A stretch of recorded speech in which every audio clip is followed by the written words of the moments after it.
My aunt and uncle left me to die at 15 with a busted glider and a note that said, "Prove you're worth the sky." 20 years later, they begged for help, so I made them wait.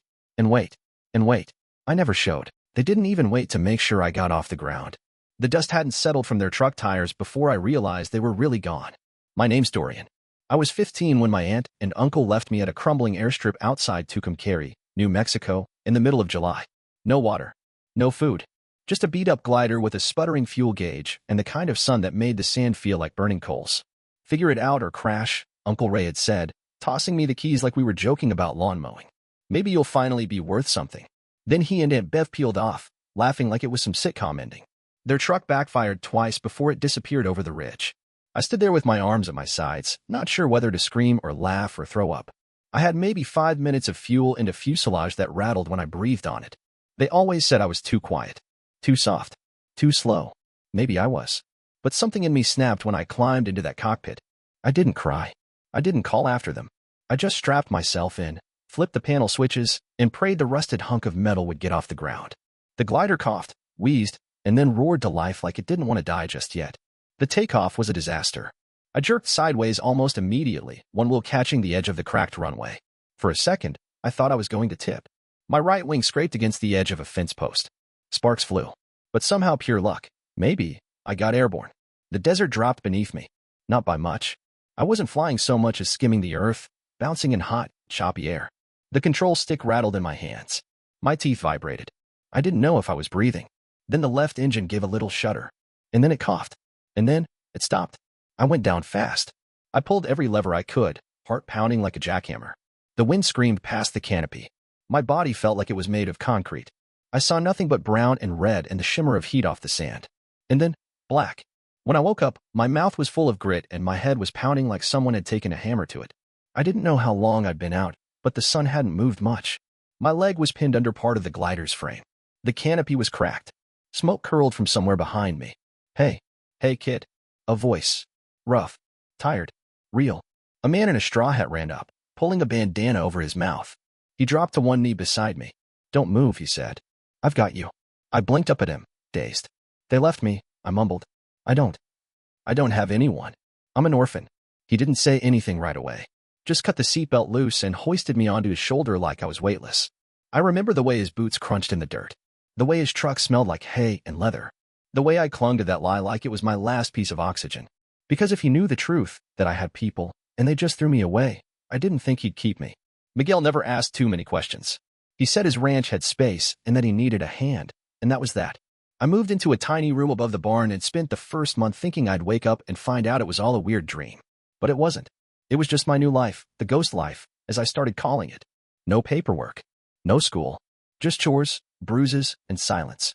I mucked stalls, fixed fences, fed cattle before sunrise, and worked until my fingers bled. Miguel didn't talk much unless he had to. When he did, it was mostly things like "tighten that bolt," or "you missed a spot." But every now and then, I'd catch him watching me like he was trying to figure out what kind of kid ends up here with no last name and a busted-up lie. Still, he let me stay. I bounced from ranch to ranch after that. When Miguel sold his land, I was 16 and lean as a scarecrow. But I'd learned enough to stay useful.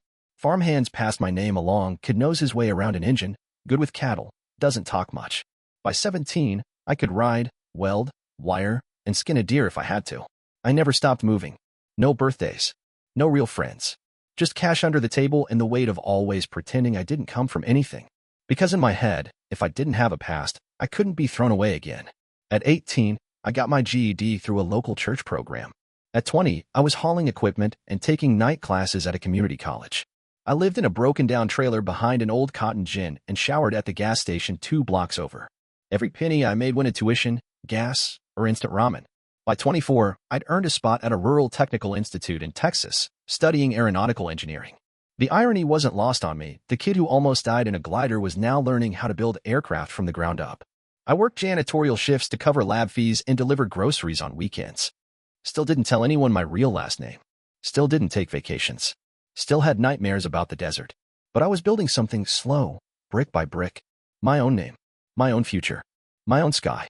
And under it all, buried deep where no one could touch it, was one clear thought. One day, they'll know exactly what they left behind. By the time I turned 36, the name Dorian Langston actually meant something.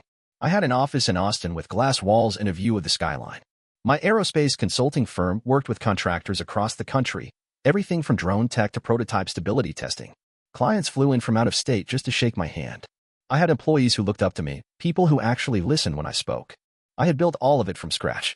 No help. No shortcuts. Just grit and long nights and an engine inside me that refused to stall. Most days were quiet now. I kept my phone on silent and my calendar neat. No clutter. No drama. I lived alone, but I liked it that way. My world had clean lines and clear expectations. So when my phone buzzed 37 times in 2 hours on a random Tuesday morning, I noticed. Unknown numbers. Voicemails. 2 missed calls from a local area code I didn't recognize. I ignored the first wave, assuming spam or maybe a sales list. But then came the text, the one that made my stomach clench in a way it hadn't in 20 years. Dorian, it's Eliza. Please answer. We need to talk. I stared at the screen like it had slapped me. Eliza. I hadn't seen or heard from her or Ray since the day they left me to rot in the desert. Not a card. Not a call. Not a whisper. For 2 decades, they didn't exist in my world. And now they needed to talk? I sat at my desk for a full 10 minutes, frozen, the hum of my computer filling the silence. Rage crawled up my spine, slow and cold. I could hear their voices in my head, the laughter, the taunts, the truck kicking up dirt as it vanished over the ridge. No. No way. They wanted something. And whatever it was, they weren't getting it without a fight. I didn't respond. Not to the text. Not to the voicemails. Not to the unknown numbers that kept lighting up my phone like it was Christmas morning. If Eliza and Ray wanted my attention, they were going to have to earn it, and I had better ways to spend my time than listening to old ghosts pretend they suddenly remembered my name. Instead, I opened my laptop and started digging. 20 years had taught me how to find things people didn't want found. And I had resources now, full-time investigators, quiet connections at 3 credit bureaus, subscription databases that could crack open a person's life like an egg. First thing I pulled was their credit history. Ray had 3 maxed-out cards, a 4th one closed in default. Eliza's name was on 2 payday loans, both still unpaid. There were foreclosure notices on their property in Clovis. Late utilities. Bank overdraft fees stacked like poker chips. They weren't just broke. They were drowning. Next came legal records. 1 small claim filed by a hospital for unpaid surgery bills. Another from a collection agency tied to an ambulance ride. A few letters to the court begging for extensions. It all painted the same picture, desperation. The best part? They were still living in the same house. The same beat-up place with the warped porch and the duct-taped mailbox. 20 years, and they hadn't moved an inch. No apology. No growth. No shame. So why now? Why, after 20 years of silence, did they suddenly need to talk? The answer was exactly what I expected. They didn't miss me. They missed my money. That thought snapped something into place. I closed my laptop and sat back in my chair, heart steady, jaw tight. For years, I dreamed of this, not revenge exactly, but reckoning. A moment where the scales tilted back into balance. They thought they could crawl out of their hole and pull me into it. Thought maybe I'd forgotten what they did. Or worse, that I'd become soft enough to forgive it. They had no idea who they were dealing with. They wanted something from me. That much was clear. So I decided to make them earn it. I waited 2 days, then sent a single message from a throwaway number. If you want to talk, start with a letter. Handwritten. Tell me what happened that day. The airstrip. No response at first. Then another text from Eliza's number, something breathless and casual, like we were old friends catching up. Oh honey, we'd love to explain. Let's just meet for coffee. I didn't reply. A week later, a manila envelope showed up at the office. Inside, 2 shaky letters. One from Eliza, one from Ray. They were disappointing. Eliza started with, "We didn't mean to hurt you," then shifted into a long explanation about how hard things had been back then. Money trouble, stress, a lot of drinking. She wrote like I was a social worker evaluating her for parole. Ray's was worse. Half of it was about how boys need to learn to fend for themselves, and how I was always so dramatic. He even underlined the word toughen. It felt more like a manifesto than an apology. Neither one of them used the word sorry. I read both letters twice. Then I tossed them in a drawer and smiled to myself. Game on. I sent another message. I want to talk. Meet me Thursday for p.m., Lone Oak Cafe. I didn't show up. The next day, I scheduled another meeting. Saturday, same place, 10 a.m. sharp. They came. I watched from my car across the street. Eliza wore a floral blouse that didn't fit right. Ray looked thinner, like life had chipped away at him inch by inch. They sat by the window, ordering coffee they barely touched. I let them wait 2 hours before the waitress politely asked them to leave. I did it twice more. Each time, a new place. Each time, they showed up. On time. Dressed up. Nervous. And each time, I ghosted them. Part of me wondered if I'd become the same kind of cruel they'd once been. But I wasn't doing this for laughs. I was doing it for the 15-year-old version of me who laid half dead in the desert while they sped off, laughing. This wasn't revenge. It was a mirror, and I wanted them to see what it felt like to be helpless. This time, I gave them a real meeting. But I added one condition. Bring the model plane from my old room. You know the one. I didn't explain why. I didn't have to. If they didn't remember, they didn't deserve the meeting. If they did, they'd know exactly what it meant. They showed up 10 minutes early. I watched them through the tall windows of the Museum Café, a sleek, modern spot tucked inside the Austin Aeronautics Pavilion. High ceilings, glass walls, polished metal displays. People in suits sipped espresso next to vintage aircraft engines. Eliza looked completely out of place in her second-hand cardigan and heels that pinched her ankles. Ray wore a blazer with one fraying sleeve and a nervous expression that couldn't decide whether to be apologetic or proud. In the middle of the table sat a dusty model plane. My model. I walked in 15 minutes late. On purpose. Eliza jumped up as soon as she saw me, plastering on a smile that didn't reach her eyes. Dorian, she said, arms half lifted like she wanted to hug me but wasn't sure if she'd survive it. I sat down without a word. The model was exactly how I remembered it. Silver fuselage, blue-painted wings, chipped nose from the time I dropped it in the garage. They kept it all these years. Or maybe just buried it in a closet and forgot. Why did you want this? Ray asked, voice rough. I flipped the plane over and pulled gently at the taped hatch on the underside. They both froze. Don't, Eliza said. But too late. The hatch popped open. A tiny piece of folded paper slid into my palm. I unfolded it slowly, deliberately, and read the words aloud. Prove you're worth the sky. Ray dropped his gaze. Eliza pressed her napkin to her lips. You remember writing that? I asked. They didn't answer. I let the silence hang.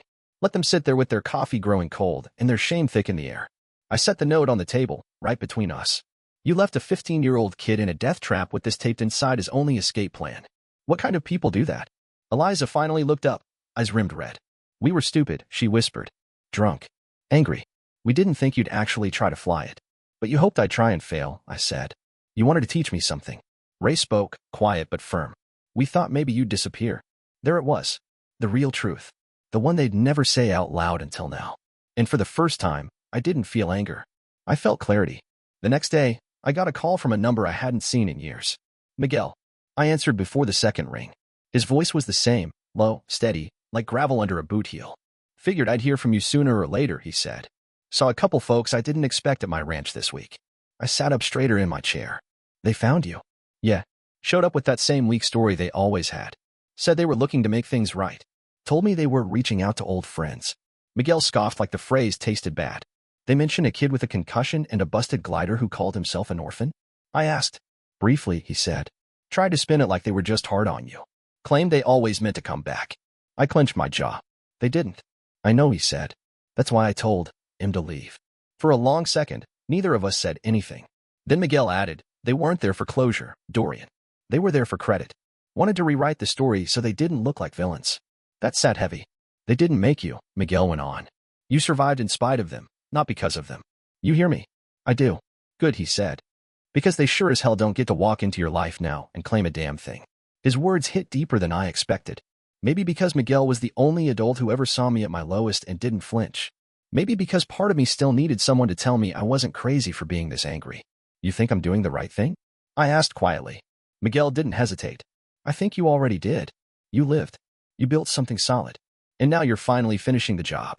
I nodded slowly, staring at the model plane still sitting on my desk.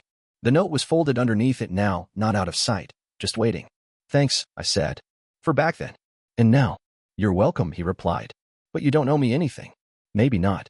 But I owed myself the ending I never got. I picked the place on purpose. The coordinates hadn't changed. That dusty airstrip just off the back roads outside Tucumcari still showed up on satellite view like a scar, long, cracked asphalt curling at the edges, surrounded by nothing but sand and brittle weeds. The kind of place the world forgot. Perfect. I texted them both. One last meeting. You want answers? You'll get them. Meet me where it all started. Noon. Bring nothing. I didn't say more. Didn't need to. Miguel came with me. He didn't ask for details, just showed up in his truck with 2 water bottles and a quiet nod. We drove the hour in silence, windows down, desert wind pushing against the heat. As we crested the hill overlooking the airstrip, I could see their truck already parked near the edge. Same truck. Same dented bumper. Same peeling paint. They stood beside it, small figures in the expanse of yellow and gray. Eliza had a wide-brimmed hat that didn't suit her. Ray wore sunglasses, like hiding his eyes might hide what he'd done. Miguel stayed by the truck. Didn't say anything, didn't move. Just watched. I walked the length of the runway toward them, boots crunching over gravel.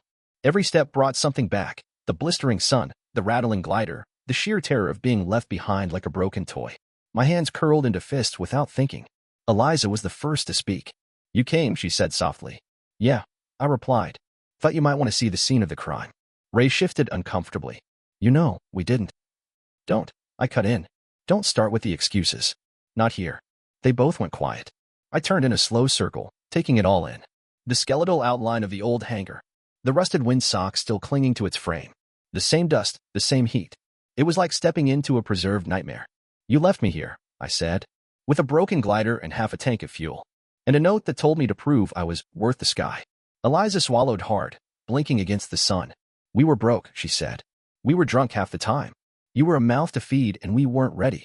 We thought if we scared you bad enough, maybe you'd run off and someone else would pick you up. We didn't think you'd fly the damn thing." Ray looked down at his boots. "We were cowards." "Yeah," I said. "You were." No screaming. No threats. Just the truth, laid out under that blinding blue sky. "You know what happened?" I asked. "I flew it. I crashed it. I almost died. And a stranger picked me up and didn't ask for anything in return. Not a name. Not a story. Just helped." Eliza looked like she was shaking. "We didn't come here to beg." "No," I said. "You came here because you thought I might have a little piece of mercy left. That maybe I'd want to fix the ending." Ray finally met my eyes. "Do you?" I let the silence stretch. Let the desert breathe between us. "I don't want your apology," I said. "I want the truth. You gave me that. That's enough." We didn't shake hands. We didn't hug. After the airstrip, we sat on the tailgate of their truck, the three of us, like old ghosts waiting to be buried properly. Eliza sniffed a few times, dabbing her eyes with a crumpled napkin from the glove box. Ray said nothing, just stared out at the flat desert like maybe he'd find a version of himself that wasn't made of failure. I pulled a folder from my bag and set it between us. "This is what's going to happen," I said, voice flat. "You sign this agreement. I'll pay off the remainder of your mortgage. You keep the house, but it goes into a trust under my name.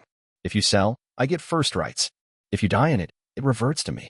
Ray didn't move. Eliza's eyebrows nodded. "So we stay there, but it's not really ours?" "It was never really yours," I said. "Not once the foreclosure clock started ticking." "And the payments?" Ray asked. "Handled. Quietly. No strings, no public trail." "But why?" Eliza's voice cracked. "Why help us at all?" I met her eyes. "Because I'm not like you." She looked down again. "This isn't forgiveness," I added. "We're not rebuilding anything.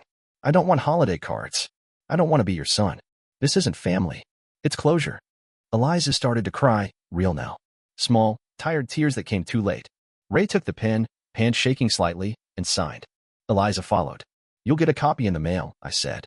"Don't call. Don't show up. If something breaks in the house, fix it yourself. You get shelter. That's all." I closed the folder, stood, and nodded toward my truck. Miguel was still waiting. Ray mumbled something I didn't catch. Eliza looked like she wanted to speak, but didn't. That was fine. That was perfect. I left the folder on the tailgate and walked away. This wasn't revenge. It was containment. I wasn't giving them a new life. I was sealing off the old one, with rules, with boundaries, with the quiet kind of dignity that comes from knowing you could have destroyed someone, but chose not to. We didn't say much. Miguel and I sat across from each other in a faded booth at a truck stop diner off Highway 54. Vinyl seats cracked at the edges. Coffee tasted like old rainwater. But it was quiet, and that's all I needed. He stirred sugar into his mug while I picked at a plate of eggs I wasn't really hungry for. The desert dust still clung to my boots. The silence wasn't awkward. It never was with Miguel. "You done now?" he asked. I nodded. "Yeah." He didn't smile, just took a slow sip, like he already knew the answer before he asked. We ate in peace. No big speeches. No dramatic goodbyes. Just the occasional clink of silverware and the hum of a refrigerator behind the counter. I looked around and thought, this is more family than anything I grew up with. When the check came, I paid it. Miguel didn't argue. Outside, the sun was dropping low, not harsh like the old days, just warm, stretched out across the sky in long orange stripes. I got in my truck and pulled onto the highway, letting the road unfold ahead of me like a quiet ribbon. As I crested a hill, I looked in the rearview mirror. The diner shrank behind me. Then the dirt road. Then the old airstrip, that cracked slice of asphalt, that scar in the land where a scared boy once tried not to die. It was barely visible now. Smaller. Lighter. Gone. I didn't feel triumph. I didn't feel grief. I felt free. The weight was gone, the memory of their laughter, the heat on my skin, the sound of the engine choking. It all drifted behind me, shrinking with every mile. I turned on the radio and let the wind fill the cab. They said I'd never be worth the sky, but I was already flying.